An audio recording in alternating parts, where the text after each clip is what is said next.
حضرت علی رضی اللہ تعالی عنہ کے پاس ایک عیسائی اور یہودی آئے اور آپ کو لاجواب کرنے کے لیے سوال کیا، اے علی یہ بتاؤ وہ کون سی چیز ہے جو ہم دیکھتے ہیں پر اللہ نہیں دیکھتا؟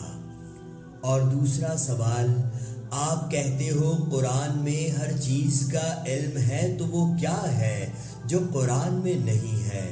میرے مولا باب العلم مولا علی رضی اللہ تعالی عنہ نے مسکراتے ہوئے جواب دیا کہ اللہ خواب نہیں دیکھتا، کیونکہ اس کو نہ نیند آتی ہے نہ اونگ۔